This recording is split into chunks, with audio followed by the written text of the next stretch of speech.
নমস্কার বন্ধুরা, welcome to Risha বিশ্বের শর্টস। আবার একটি নতুন ভিডিওতে সকলকে স্বাগত জানাই। আশা করি সকলেই ভালো আছো, সুস্থ আছো।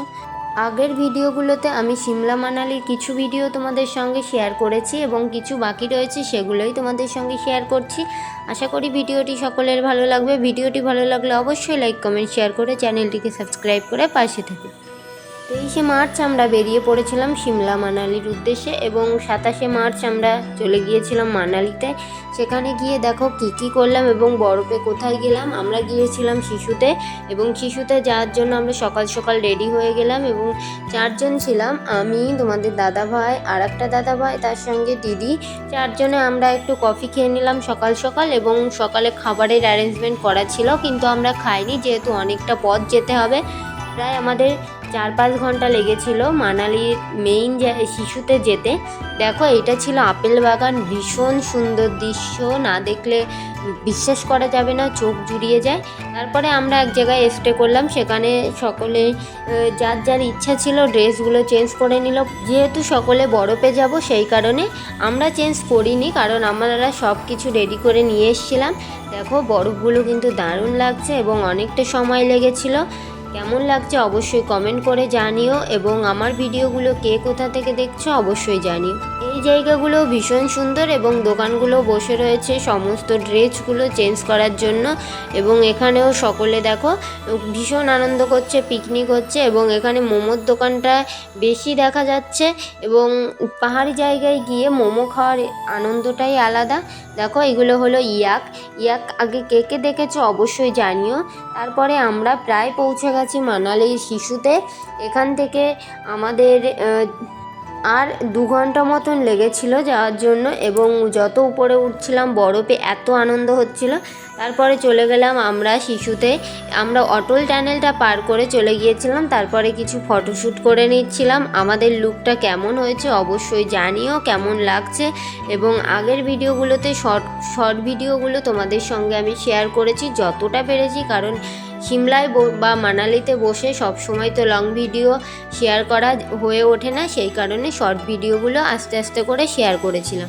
তারপরে দেখো, আমরা 4 জনে মিলে ভীষণ আনন্দ করছিলাম। আমাদের 80 জনের গ্রুপ ছিল, সবাই সবার নিজেদের মতো আনন্দ করছিল।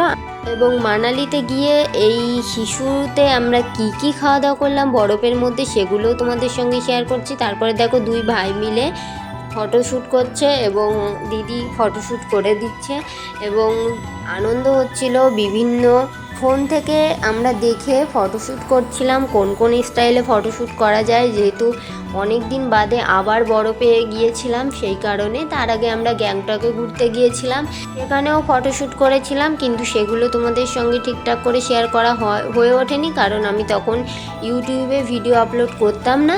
এবার দেখো, আমার এই স্টাইলটা ভীষণ পছন্দের ছিল। আমি ফোন দেখে খুঁজে এই স্টাইলটা বের করেছিলাম এবং যেমন আমরাও ফটোশ্যুট করছিলাম তেমনি দাদাদেরও বলছিলাম যে আমরা একভাবে ফটোশ্যুট করি, তোমরা সেমভাবেই তোমরা নিজেদের মতো ফটোশ্যুট করো এবং দাদারাই আমাদের ফটোগুলো তুলে দিচ্ছিল। এই সেম ফটোশ্যুটটা আমরা গ্যাংটকে গিয়েও করেছিলাম, ভীষণ আনন্দ এবং আমি ছবিটা বাঁধিয়েও রেখেছি। সেম ফটোশ্যুট আমি মানালিতে গিয়েও করলাম। অনেকে শাড়ি পরে ফটোশ্যুট করছিল, তোমরা দেখতেই পারছো, সকলেই ভীষণ আনন্দ করছিল। এবং যে টানেলটা দেখতে পাচ্ছ এটা হলো অটল টানেল, ভীষণ বড়, প্রায় 10 কিলোমিটার এই টানেলটা। এবং আমরা দেখো কতটা আনন্দ করছি, তোমরা দেখলেই বুঝতে পারবে। ভীষণ আনন্দ হচ্ছিল। আমি দাদাকে বলে দিচ্ছিলাম এইভাবে ফটোশ্যুট করব, দাদা সেইভাবেই আমাদের ফটোগুলো তুলে দিচ্ছিল, সঙ্গে ভিডিও করেছিল, যেহেতু আমি তোমাদের সঙ্গে শেয়ার করব সেই কারণে। দেখো, বেলুনের মধ্যে এই জিনিসটাও ভীষণ সুন্দর লাগছিল এবং এই গাড়িগুলো চালাচ্ছিল ছোট বাচ্চারা, ভীষণ আনন্দ করছিল। তারপরে আমার ইচ্ছা ছিল মানালিতে গিয়ে মোমো খাওয়ার, সেই কারণে মোমোর দোকানে চলে আসলাম দুজনে। মোমোর দোকানে এসে প্রথমে সকলেই মিলে মোমো খাচ্ছিলাম এবং প্রথমে আমরা 1 প্লেট অর্ডার করেছিলাম, পরে আর 1 প্লেট নিয়ে নিলাম। কে এই পাহাড়ে গিয়ে মোমো খেতে ভালোবাসে অবশ্যই জানিও। প্রথমে খেয়ে কিন্তু ভীষণ ভালো লেগেছিলো, আমরা এবং দাদারা দুজনেই নিয়ে নিলাম। মোমোগুলো দেখো খুব সুন্দর ছিল এবং তার সঙ্গে আরও কী খেলাম সেগুলোই তোমাদের সঙ্গে শেয়ার করছি, দেখতে থাকো ভিডিওটি। দেখো, আমরা কফি অর্ডার করেছিলাম, সেই কফিটাই এখন খেয়ে নিচ্ছি। এই ভিউতে বসে কফি খাওয়ার মজাটাই আলাদা। দেখো প্রথম 1 কাপ খেয়ে পরে আবার দেখো অর্ডার করে নিয়েছি, দুজনেই কফিটা খেয়ে নিলাম। তারপরে অনেক বলে আমি ম্যাগিটাও অর্ডার করে নিয়েছিলাম। ম্যাগি এখানে নিয়েছিল 70 টাকা করে। আমাদের এখানে যে ম্যাগি 10 টাকা দাম, কিন্তু খেতে কিন্তু অসাধারণ ছিল। যেহেতু শীতের জায়গায় গরম গরম ম্যাগি খাওয়ার আনন্দটাই আলাদা, ভীষণ আনন্দ হচ্ছিল। খাওয়া দাওয়া সেরে দেখো আমরা তারপরে বেরিয়ে পড়লাম আবার রুমের উদ্দেশ্যে। রুমে যেতে প্রায় 4 থেকে 5 ঘন্টা সময় লাগবে। এটা ছিল একটি লেক, ভীষণ সুন্দর জায়গা। দেখো আবার একটু ফটোশ্যুট করে নিয়ে তারপরে সোজা বেরিয়ে পড়লাম রুমের উদ্দেশ্যে। সকলে রুমে গিয়ে ফ্রেশ হয়ে নিলাম। আমার ভিডিওগুলো তোমাদের কেমন লাগে এবং কে কোথা থেকে দেখছো অবশ্যই জানিও। তারপরে রুমে গিয়ে দেখো বিকালের খাওয়া দাওয়ার মেনুতে কী কী ছিল সেগুলোই শেয়ার করছি। ছিল সাদা ভাত, তার সঙ্গে ছিল বাঁধাকপির ঘন্ট, তার সঙ্গে ছিল এই চিংড়ি মাছ। খেতে কিন্তু ভীষণ সুন্দর ছিল। তারপরে দেখো সন্ধ্যাবেলা আমরা রেডি হয়ে আবার বেরিয়ে পড়েছিলাম বাজারের উদ্দেশ্যে, এবং সেখান থেকে আমরা চলে গিয়েছিলাম স্টলের দোকানে, যেহেতু বাড়ির সকলের জন্য কিছু না কিছু নিতে হবে সেই কারণে।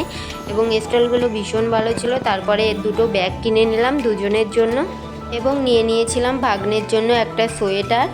পাশাপাশি 2 মায়ের জন্য 2টো চাদর এনেছিলাম, বোনেদের জন্য স্টল এনেছিলাম সকলের জন্য। এবং রাতে বাজার থেকে ঘুরে এসে রেসিপিতে ছিল মটন বিরিয়ানি, সঙ্গে হলো চিকেন চাপ। এগুলো নিয়েই খাওয়া দাওয়া করে নিলাম। আজকের ভিডিওটি এই পর্যন্ত। কেমন লাগলো অবশ্যই জানিও। ভিডিওটি ভালো লাগলে অবশ্যই লাইক কমেন্ট শেয়ার করে চ্যানেলটিকে সাবস্ক্রাইব করে পাশে থেকো। টাটা।